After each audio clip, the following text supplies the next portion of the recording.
Johannes Kepler descobriu que sua trajetória só podia ser explicada se o planeta se movimentasse ao longo de uma elipse. Essa foi a primeira das 3 leis de Kepler. Certamente vocês estão lembrados que Tycho Brahe tinha o seu próprio sistema do universo. No seu sistema, a Terra era fixa no centro. O Sol se movimentava em redor da Terra e todos os outros planetas em redor do Sol. É claro que Tycho acreditava apaixonadamente em seu próprio sistema.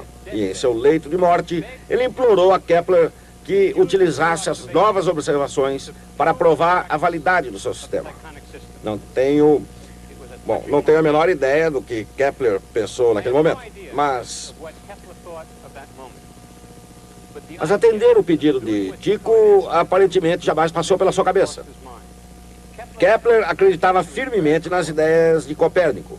Quando entrou em contato com as observações de Tycho, a primeira coisa que fez foi analisar a órbita de Marte.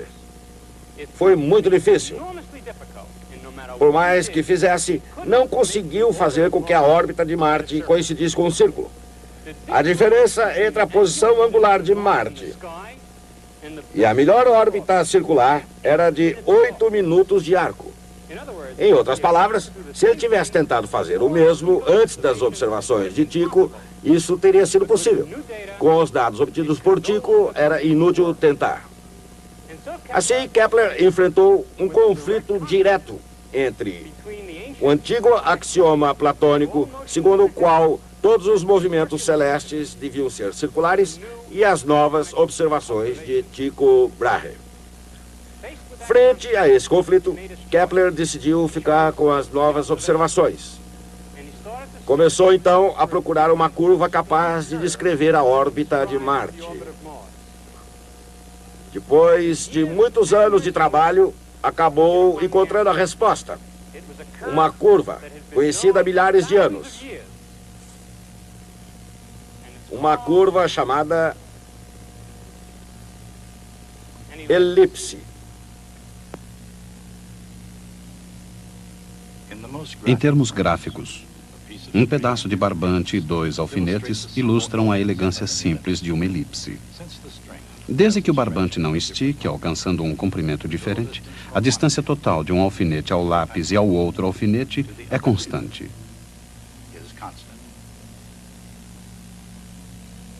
Um único foco é chamado focus. 2 focos, o foci. O comprimento do semi-eixo maior é A. O comprimento do semi-eixo menor é B. A região limitada pela elipse tem uma área igual a π a B. A distância do centro a cada foco é uma fração de A, EA. O símbolo E representa o grau de excentricidade. Da mesma forma como a palavra é usada no contexto social, excentricidade significa um pouco fora do centro. E quando E se reduz a zero, quando não há excentricidade, o resultado é uma figura perfeitamente redonda, uma elipse chamada circunferência. Mas quando E aumenta, a elipse torna-se cada vez mais excêntrica e cada vez mais achatada. Focus é uma palavra latina, que significa fogueira. Foi usada pela primeira vez na descrição da elipse por um homem que se tornou conhecido como matemático errante, Johannes Kepler. No Sol, ele via a maior fogueira do universo. Em sua vida emocional, no entanto, particularmente em sua infância, ele teve muito pouco calor humano. Seu pai, um aventureiro de baixa categoria, abandonou a família muito cedo. Sua mãe seria mais tarde julgada por feitiçaria. Não sabemos se o velho Kepler fugiu porque descobriu que a mulher era uma bruxa. Na ausência do pai, a vida de Johannes foi constantemente marcada pela pobreza, apesar dos supostos poderes de sua mãe e também pela doença. Seus antecedentes desafiam muitas noções modernas sobre hereditariedade e meio ambiente. Embora demonstrasse habilidade e curiosidade de um gênio da matemática, Johannes Kepler não parecia um forte candidato a resolver alguns dos problemas fundamentais do universo. No início da sua carreira, Kepler foi professor em Graz, à margem do rio Mur, no sudeste da Áustria. Como muitos outros antes e depois dele, Kepler descobriu mais frustrações do que recompensas no magistério. Utilizou modelos geométricos dos movimentos planetários, mas logo percebeu que os dados astronômicos de que dispunha não eram suficientemente confiáveis. No alvorecer do novo século, no dia 1º de janeiro de 1600, Kepler partiu em busca dos dados astronômicos mais precisos já obtidos e daquele que os possuía, Tycho Brahe. Nascido na aristocracia, Tycho surpreendeu a nobreza dinamarquesa ao decidir fazer alguma coisa útil. A astronomia tornou-se a razão de sua existência. Durante os últimos 38 anos de sua vida, produziu mapas celestes de extraordinária precisão. Ninguém no mundo reconheceu mais o valor potencial das observações de Tycho do que Johannes Kepler. Para ele, esses dados eram a chave que abriria a porta do universo, revelando o que ele chamava os segredos dos céus. Mas, para a decepção de Kepler, Tycho sabia como manter um segredo. Assim, Kepler batalhou sem os preciosos dados de Tycho durante quase 2 anos. Então, no dia 24 de outubro de 1601, o destino entrou em ação. As últimas palavras de Tycho foram: "Não permitam que a minha vida tenha sido em vão." A família manteve os dados em segredo, mas Kepler conseguiu realizar o último desejo de Tycho. Mais preocupado com a ciência do que com a ética, Kepler roubou o material. O pequeno matemático, bem comportado, estava finalmente pronto para, em suas próprias palavras, travar minha guerra contra Marte. Marte, o planeta vermelho. Marte, um antigo deus romano da agricultura e da guerra. Marte, poderoso e misterioso através dos tempos. Dentro do antigo conceito de um universo em que a Terra ocupava o centro, os planetas moviam-se em epiciclos. Às vezes, como era o caso de Marte, os epiciclos eram muito irregulares.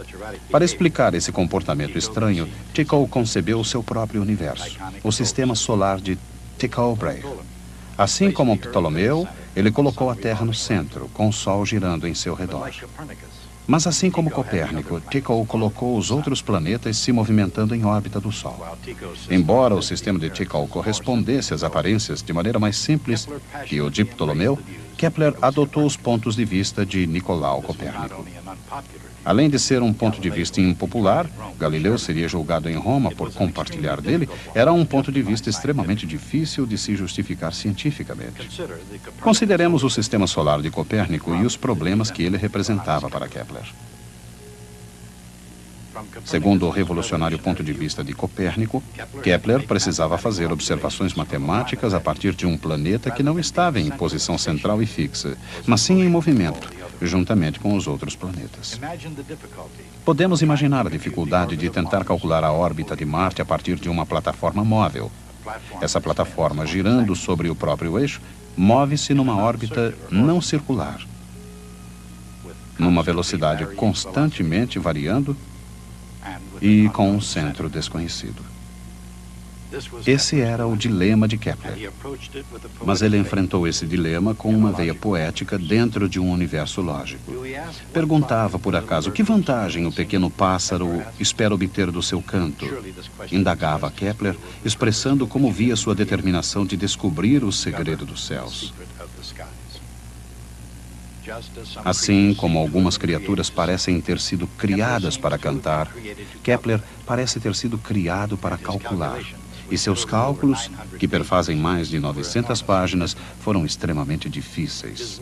Sua guerra contra Marte foi um cerco no qual muitas armas utilizadas eram imperfeitas e defeituosas. Mas mesmo assim, elas foram empregadas com notável brilho. Por exemplo, para determinar a localização de sua plataforma móvel, Kepler utilizou observações de Marte à medida em que o planeta retornava, ano marciano após ano marciano, ao mesmo ponto de sua órbita. Em seguida, inverteu essas observações para determinar a órbita da Terra.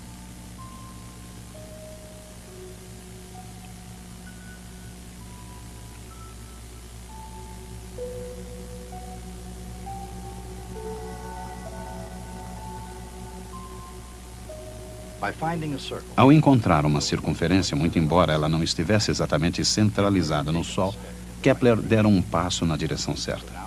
Mais uma vez, ele atacou o problema de Marte. Incapaz de determinar sua trajetória exata, ele acabou encontrando algo sugestivo em sua velocidade irregular. Marte se movia mais rápido quando estava mais próximo do Sol e mais lentamente quando estava distante. Isso acabou se transformando na segunda lei de Kepler. Ele ainda não havia encontrado a sua primeira lei. Aproximadamente a cada 2 anos, o Sol, a Terra e Marte estão em oposição. Observada da Terra ou do Sol, a posição de Marte é a mesma. A partir de outra observação, um ano marciano depois, Kepler pôde triangular um ponto preciso na órbita de Marte.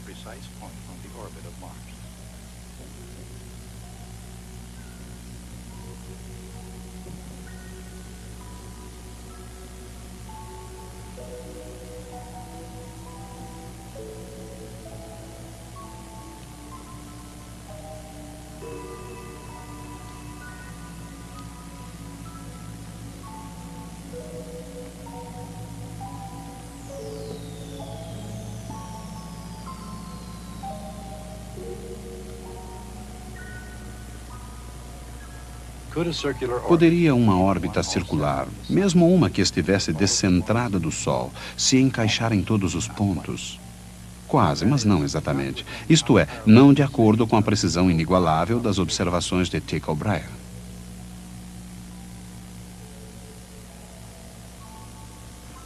Que curva, então, poderia descrever essa órbita? A resposta a essa questão revelaria o segredo do céu. Com o Sol em um foco e uma órbita oval, um círculo ligeiramente distorcido.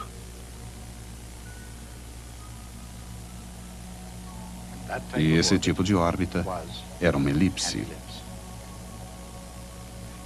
A elipse, já conhecida dos antigos gregos e redescoberta nos céus por Johannes Kepler, pode ser observada à vontade aqui na Terra.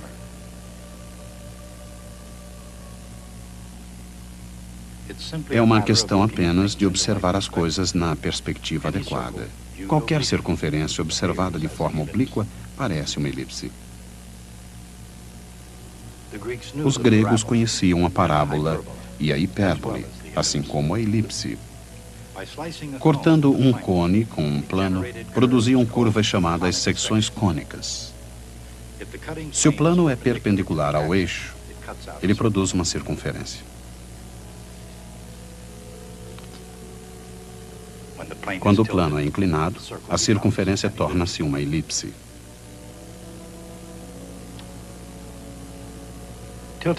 Inclinando-se o plano o suficiente para que fique paralelo a um lado do cone, obtém-se uma parábola. Inclinando-se o plano ainda mais, a secção cônica torna-se uma hipérbole.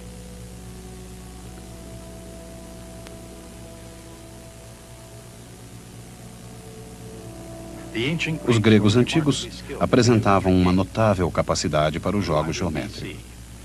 Por volta do ano 200 a.C., Apolônio conquistou o título de o Grande Geômetra, por haver descrito essas curvas extraordinárias em 8 longos volumes. Mesmo assim, Apolônio tocou apenas de leve na superfície das seções cônicas. No ano 300 a.C., Papos de Alexandria descobriu outra maneira de descrever essas curvas.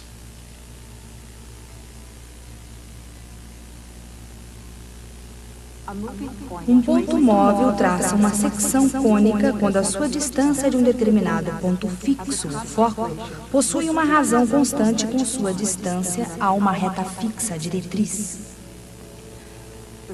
A razão das distâncias é a excentricidade E.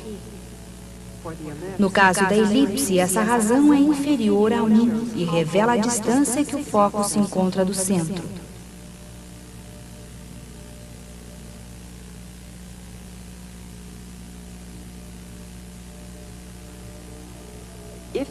Quando as duas distâncias são iguais, o resultado é uma parábola, uma secção cônica com excentricidade igual a 1.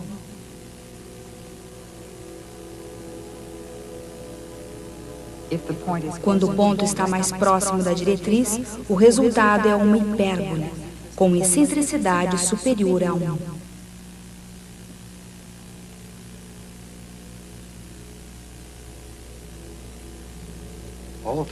Todas as 3 secções cônicas possuem uma propriedade comum. E todas as 3 podem ser descritas através de uma mesma equação algébrica. Uma equação algébrica muito útil para o estudo dos movimentos planetários.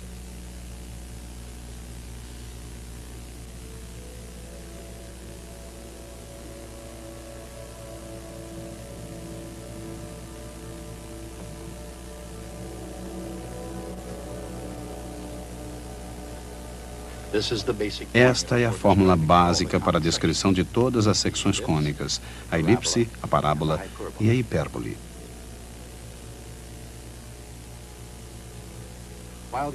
Os antigos gregos foram os primeiros a estudar as secções cônicas. Jamais imaginaram que essas curvas influenciariam a forma do futuro. A parábola é um exemplo. Do clarão ofuscante dos faróis do automóvel, a edição muito limitada do telescópio de 10 metros da Caltech, mais de 1 bilhão de parábolas fazem parte da sociedade moderna. Hoje, entre muitas outras coisas, as parábolas são trajetórias de projéteis e formas receptoras dos fornos solares.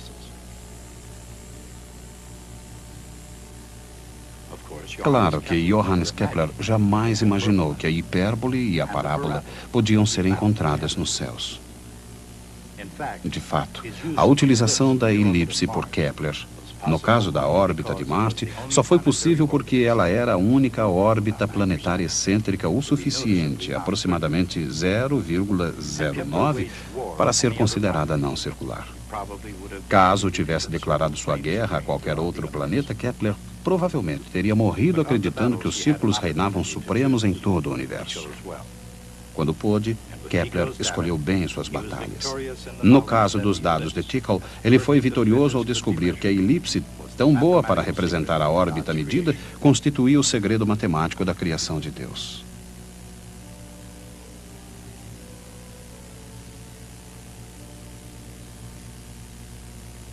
Esses segredos foram revelados, talvez até mesmo exibidos, como as presas da guerra contra Marte, na forma de 3 leis de Kepler. A primeira lei de Kepler afirma que cada planeta se move numa elipse com o Sol em um foco. Durante sua guerra contra Marte, Kepler descobriu sua segunda lei. Uma linha ligando o Sol a um planeta varre áreas iguais em tempos iguais. A segunda lei de Kepler permitiu cálculos de precisão assombrosa de distância e velocidade.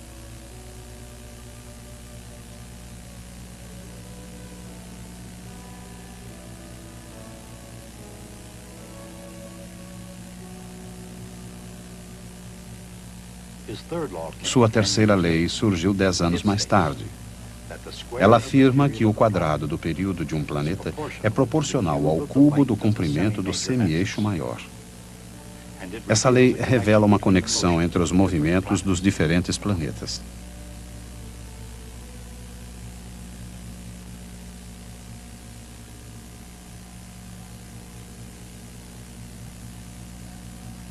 Mas em 1619, o ano em que Kepler publicou sua terceira lei, estava sendo travada a Guerra dos 30 Anos, um conflito muito mais próximo do que Marte. Os patronos de Kepler abandonaram a astronomia e se dedicaram a assassinar seus inimigos religiosos. Kepler vagou de cidade para cidade, tentando receber velhas dívidas. Mas mesmo nesses tempos difíceis, talvez mesmo por serem tão difíceis, muita gente pagou a Kepler para que ele preparasse seus mapas astrológicos. Kepler não era um homem muito religioso ou político, mas, tendo uma família grande para sustentar, era esperto o suficiente para tirar partido da astrologia. Suas previsões eram uma combinação de bom senso, boa sorte, e quando as coisas pareciam pretas para a nobreza em busca de mapas astrais, de uma poesia um tanto vaga. Em seu livro, Harmonia do Mundo, Kepler escreveu: com tamanha concordância entre o meu trabalho de 17 anos sobre as observações de Brahe e esse meu estudo atual, eu acreditei a princípio que estava sonhando. Sua percepção de que a elipse está profundamente gravada no grande projeto do universo foi maior do que qualquer futuro que possa ter previsto a serviço da realeza. Um viandante perseguido pelo destino e pelas circunstâncias, Johannes Kepler finalmente desvendou o mistério do movimento planetário. Existem 5 sólidos regulares perfeitos que nos chegaram da antiguidade. Sólidos cujas faces planas são todas idênticas. São o cubo, o tetraedro, o dodecaedro, o icosaedro e o octaedro. Kepler percebeu que se colocasse um cubo no interior de uma esfera dentro do cubo, um tetraedro na esfera e assim por diante, as 6 esferas teriam as mesmas razões de raios, como as razões das órbitas dos 6 planetas. Kepler estava absolutamente convencido de haver descoberto o segredo da estrutura do universo. Este é o livro no qual ele publicou essa grande descoberta. Esse livro foi publicado em Tübingen em 1596. Intitula-se Sobre as Admiráveis Proporções das Órbitas Celestes, etc, etc. No livro há um diagrama com o modelo geométrico de Kepler. Aqui está. A propósito, existe algo muito interessante em relação a esse diagrama. Nele aparece a data de 1597, um ano depois da publicação do livro. Aparentemente, o diagrama ainda não estava pronto quando o livro foi publicado. Foi enviado um ano depois e colocado nos exemplares do livro.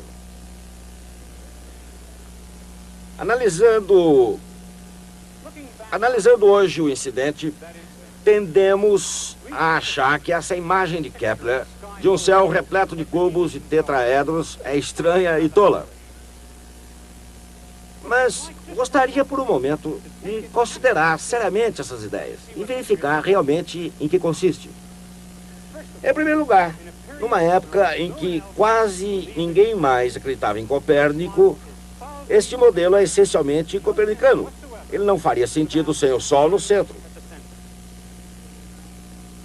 Em segundo lugar, foi só muito mais tarde, na época de Newton, que começamos a imaginar um universo unido por forças invisíveis. Antes de Kepler, o universo era um plenum. Isso significa que estava cheio de esferas de cristal. Kepler substituía as esferas de cristal por esses sólidos geométricos perfeitos. A ideia de Kepler era ousada, mas, ao mesmo tempo, solidamente fincada na tradição científica de sua época. Em terceiro lugar, foi uma ideia de muito sucesso. Sua imagem explicava as razões das órbitas de todos os planetas conhecidos. Ele oferecia uma razão pela qual deveria haver exatamente seis planetas, porque havia exatamente cinco sólidos regulares.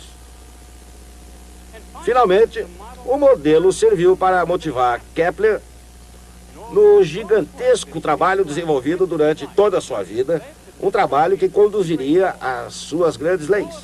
Todo esse trabalho serviu para justificar essa imagem que ele teve sempre em mente. Sua ideia estava errada, mas errada por uma razão científica legítima. Por exemplo, ele dizia que devia haver e apenas 6 planetas. Sabemos hoje que existem 9 planetas, talvez até mais.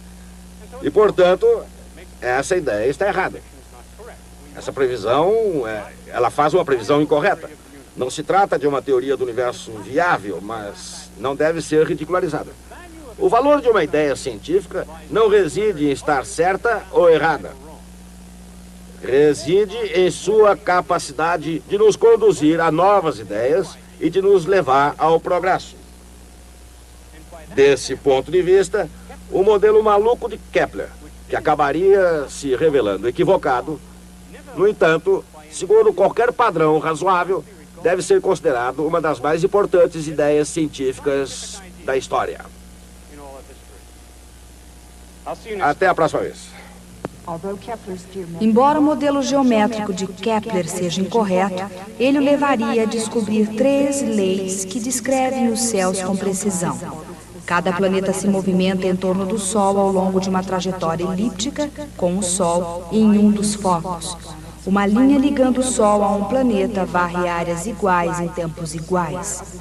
O período da órbita de um planeta ao quadrado é proporcional ao cubo do seu semi-eixo maior.